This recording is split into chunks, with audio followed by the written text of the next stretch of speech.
From wherever you are around the world, welcome and thank you for joining us. Today we're going to be exploring the movie Alive Inside. What is it? Well, we're going to tell you all about it in a little bit. But first, let me introduce you to my co-host, Manny Pacheco. He's a Southern California television and radio personality, and he's the new host of a new show coming on therapycable.com called Forgotten Hollywood, which he's also authored 2 books called Forgotten Hollywood you have to read. So let's have Manny tell us who our guest is. Well, Michael Rossato-Bennett is a writer, director, and producer of Alive Inside. It's winner of the 2014 Sundance Film Festival Award for U.S. Documentary. And through film, he strives to incite conversations that interrogate issues related to cultural consciousness. In addition to Alive Inside, his first feature-length offering, Rossato-Bennett has several documentaries in various stages of development through his production company, Projector Media. Each of those projects is inspired by Michael's dedication to the collective well-being of society and progressive human change towards the greater, if not the greatest good. I love when he does that. All right, welcome to the circle, Michael Rossato-Bennett. How are you, sir? I'm wonderful. Thank you for having me, guys. This is a fabulous movie. I recommend it for everyone who's watching the show. You have to get it. It's really a good movie. So the first question, standard question, I guess, in these kind of talk shows. Why did you make the movie? I literally had no choice.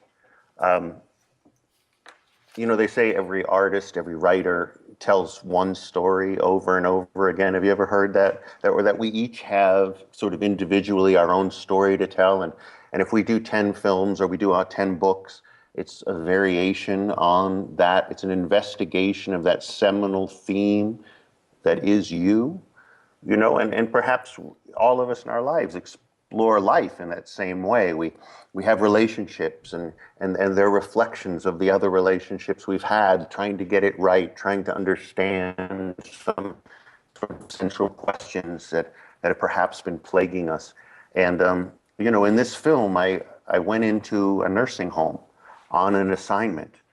And, I don't know if you've ever been in these sort of big public nursing homes. It's a shock to the senses. The particular one that I went into is in Long Island, 600 beds, and 600 beds. Wow. And, this is a public facility. There's not a lot of money here.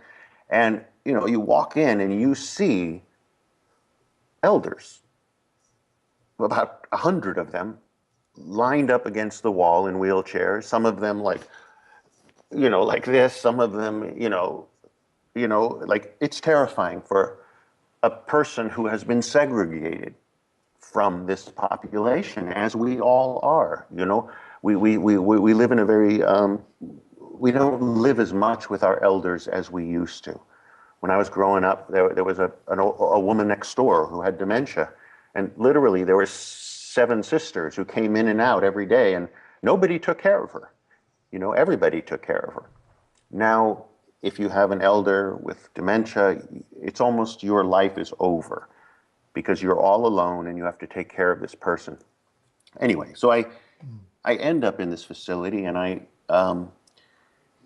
my assignment was to shoot some of these elders, and there was this man, Dan Cohen. He was a sociologist, actually had never worked as a sociologist. He'd been in computers his whole life, and he just sort of had this novel idea of bringing people who, just elders in nursing homes, their music, the music that they had grown up with.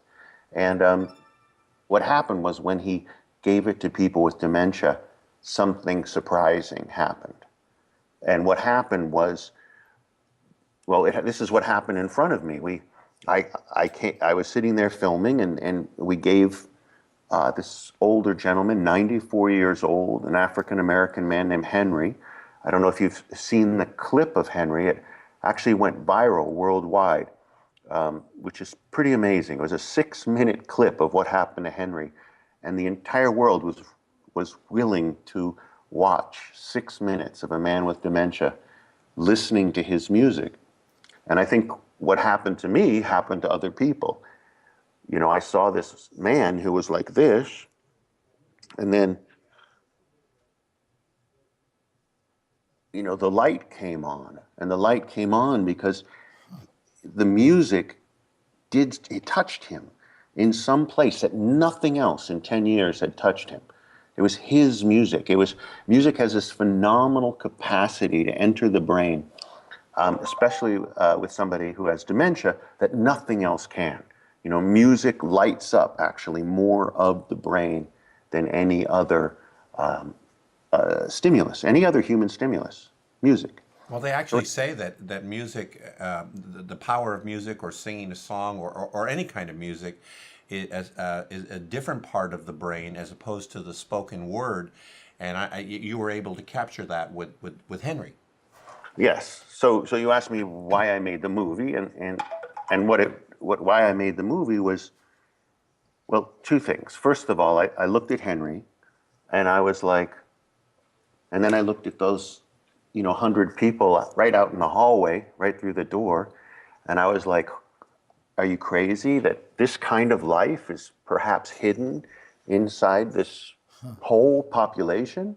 And it could be awakened so effortlessly, so cheaply. So, when you saw Henry, if you saw the film, you saw Henry. And the staggering thing about Henry is, I'm an artist. Henry's voice, Henry's poetry is greater than mine. Here's this old man that the world has completely forgotten about. And when he came to life, it was a thing of pure beauty, pure human beauty. And my thought is that, when I preface this by saying that, I have one story, and the story of my life, my investigations are, is there more? Can we experience more? Are we capable of more? And if so, how does one awaken that? How do I awaken that for myself? And so when I saw Henry awaken, it was inevitable that I knew I had to make the film. And it took me quite a long time. Making movies is quite expensive, quite time consuming. And I never actually thought anyone would see this film. And if it wasn't for my wife, it would never have been entered to Sundance. Wow. Because I said it was $100, and Sundance doesn't care about, old people. But I'm very grateful that I was proved wrong. Yeah, we're grateful too that you made the movie.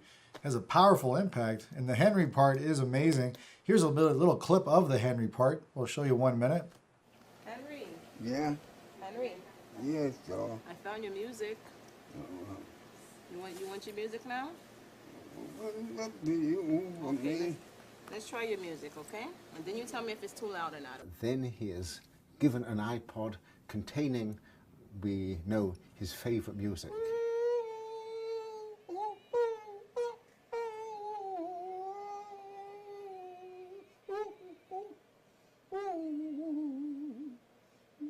And immediately he lights up. His face assumes expression. His eyes open wide. He starts to sing and to rock and to move his arms, and he's being animated by the music. Hello, my name's Matt, and I'm an addict. My mom was addicted to prescription pills when I was very young, before I even turned 1. Are you or someone you know struggling with alcohol or drug addiction? Has everyone given up on you or your loved one? The caring staff at HealthCare understands and treats you as a whole person. We offer individual and group therapy, holistic healing such as yoga, nutrition, and spirituality, medication management, and PTSD treatment. By building upon your strengths and rebuilding broken bonds, we help you begin a successful life. With our staff of licensed psychotherapists and doctors, you can be assured of the highest level of care. HealthCare is the best option for long-term rehabilitation from drugs and alcohol. Contact 888-511-0607 for more information. I hope you enjoyed that and inspired you. So let's continue on, Michael. So now there's so many stories in the movie. What are some of the ones that really stood out for you? some of the things that you discovered as you were making this movie? Wow, that's a big question. One of the things that really intrigued me, a couple of things. The biggest learning I think that I experienced in making the movie was when I first saw these people, I was like, oh my God, there's nothing here.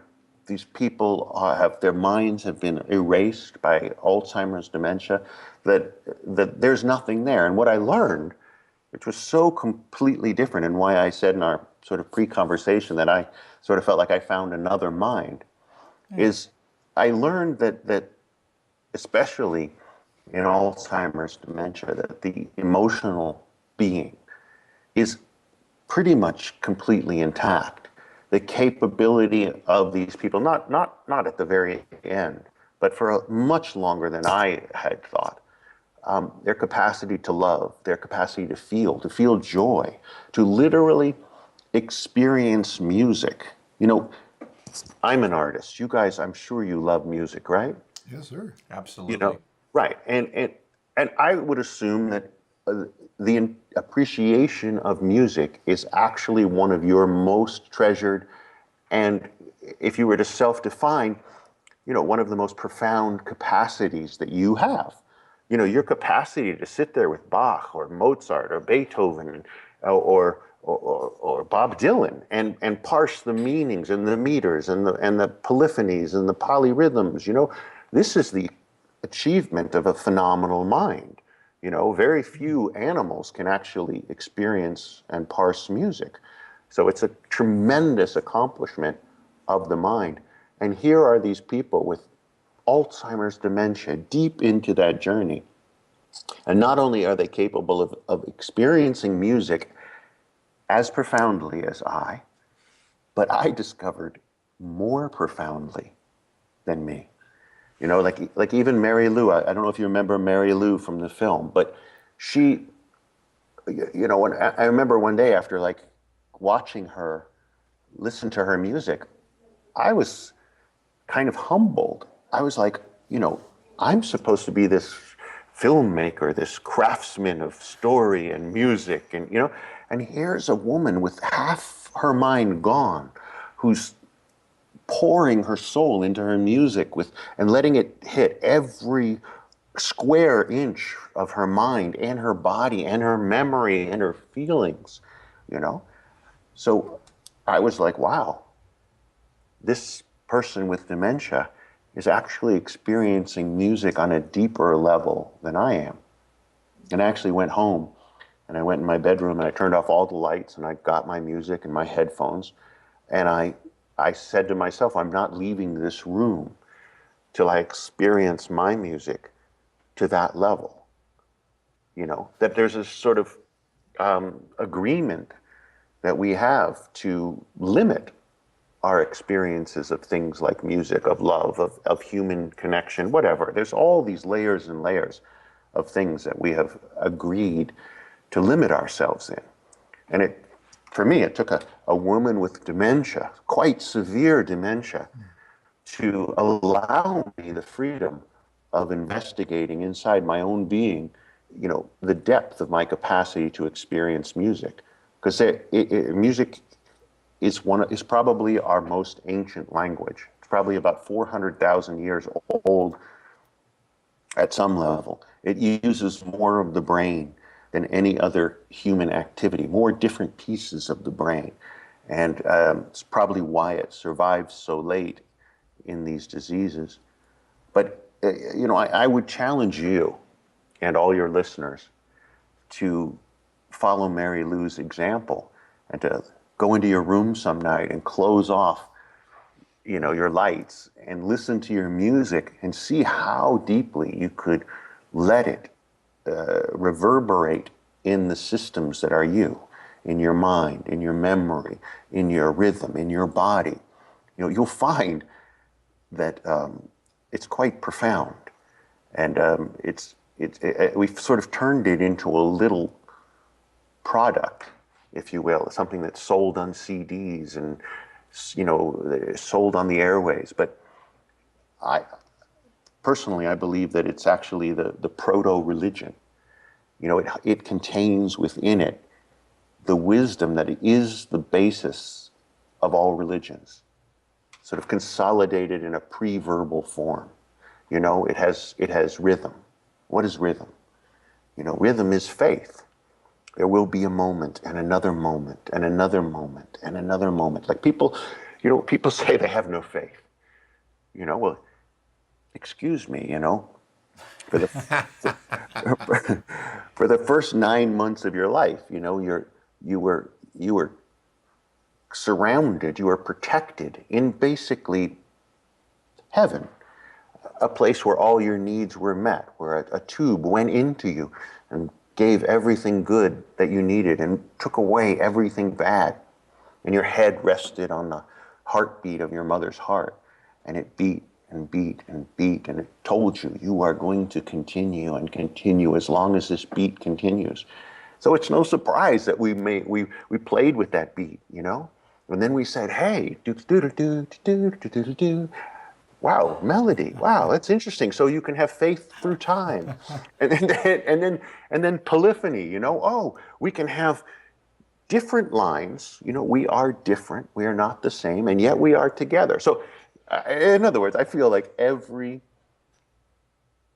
message that's in all the world religions, in a pre-verbal form, is contained in music. If we are simply courageous enough to investigate that, you know. Let me ask you Yes. this. I can listen to Michael all day long. I really, yeah, exactly. He's just wonderful. He's got me mesmerized. Let me ask you this quick question here. What did the staff think about all of this? They've been working with these people for months, I'm assuming, and then all of a sudden here comes this guy playing some music and sees amazing results and amazing things. You know, yes. I mean, the people that work with these people have not been working with them for months. They've been working with them for years and years. And some of these are beautiful people. I'm talking about the CMAs, the people that work with them daily. Lots of times a lot of them are Jamaican in New York, you know, and you know their job doesn't really allow, even though they really love these people, they do. They're like the amount of love that's in these institutions sometimes between these CMAs and these patients is quite surprising. I mean, anybody who is vulnerable, you know, unless you have a heart of stone, will draw out, you know, your kindness. And these are very, you know, kind people, but their jobs, you know, they have a limited amount of time. They have to accomplish certain things. So they don't really have the chance to see the beauty sometimes of their charges. And so what we found was when we gave people this opportunity to connect with these elders, you know, to see them react to the music of their past mostly, it was wonderful. Like, you know, like some old guy would take off his headphone and go, hey, you have to listen to this. This is the music I used to listen to in Chicago, you know, in 1931. And then the caregiver would go, oh, you're from Chicago? I'm from Chicago too. You know, like little bits of history would come out that hadn't come out in sometimes a decade. Like Well, you know what it sounds like to me is that their legacy does not end because they have a disease. It continues. It's just the ability to bring out the remaining their end life is just as important as you had mentioned before. When they're born, as they're toddlers, adolescents, as they're growing up, and so that it continues even though the disease doesn't define the individual. Okay, that's a hope. That's a great hope that the disease doesn't define the individual. But in practice, it often does. You know, we have a very interesting view of our life cycle. I mean, it's really phenomenal if you think of how much culture has changed since the Industrial Revolution. or even in the last 50 or 60 years, since the petrochemical, since the plastics, since the computer revolution. I mean, I like to say that we're involved in the single greatest environmental change that the human organism has ever had to adapt to. You know, literally, we are in a tsunami of change. And, you know, when you're in times of massive change, I mean, you know, that's where the Chinese came from. You know, they were migrating from you know, from around India, and apparently something like 7 of them got caught in a snowstorm. Because I think, if I remember correctly, like the DNA of all Chinese can be traced back to 7 people. You know, right. It was it's an environmental catastrophe. There goes individuality for you. A massive change that well, we are all traceable down to one woman, I believe. Oh, yeah. Genetically, we're all traceable to one woman. So there are no races. We are all brothers and sisters, but we find our safety in creating separation, you know, in calling them the Chinese and them the black and us the whites, and or us the Indians or us the whatever. The us-them sort of way of seeing the world is very wonderful. Great shortcut. But it doesn't really encompass the truth. It creates sort of isolated concepts of safety. And what we're learning now is that those types of safety are non-sustainable. You know, it's literally non-sustainable. Like you and me and all of your listeners have plastic in your bloodstream. You have consumed plastic. It's made its way into your environment, into your foods. It's you know, it's between every single grain of sand on every beach, on every beach all over the world. And plastic is only 60 years old. You know, this great liberating technology called plastic. You know, I mean, remember the last line or whatever of The Graduate, you know, plastics, young man. And he was right, you know. You could make a fortune in plastics from about 1960 to now. Well, but what does it mean that definition of profit has a repercussion that we literally cannot conceive? I mean, you know, what does it mean that we have plastic inside of our bodies? Something that has never existed in the history of this planet, you know? So our technology has results that we never predicted. And, you know, so this is a call for us to be much wiser. We can't do things as we have been doing them and expect them to work out. We need to wake up and get a lot smarter and not do things that are non-sustainable. You know, we have to move towards sustainability on every level. And, you know, the way we're treating our elders and our children and ourselves could do with a little bit of a makeover, in my humble opinion. And I think this is some of the themes that I was moving towards in Alive Inside, and I will continue to move towards in other films. I completely agree. I think it's a wonderful film. It gives the humanity, a side of humanity, a look at it that we don't usually get to see. And the impact, a simple thing, like you said, it's economical, easy to use, which was just music, can bring people alive, just as the title said. We thank you so much, Michael, for doing the movie, for that, for being on the circle. Manny, anything for Michael here at the last 30 seconds, minute before we go? I want to know what he's going to be doing as far as the future. It sounds to me like he's got a series that's going to be coming out. I can't wait. What are you doing next? Can we know?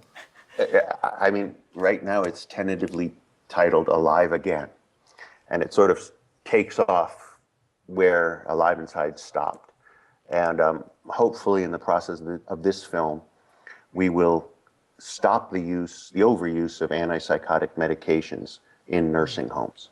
And we think we can really push the needle forward on that topic. And in so healing an institution of this size, what else can we do to learn about ways that this sort of vibratory wisdom, if the vibratory wisdom of music can change these people's lives, what does it have to teach us about our own lives and our own path moving forward? I think a lot. And I hope I finish the film. I do. You never know. All I can say is send it to Sundance. Okay.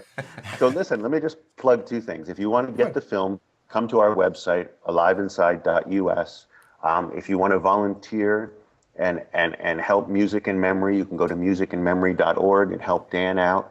He's doing a great job. When we started this film, this idea was in 2 nursing homes. We're now in over 1,000, and we'll be in 2,000 probably by the end of the year. That's fantastic.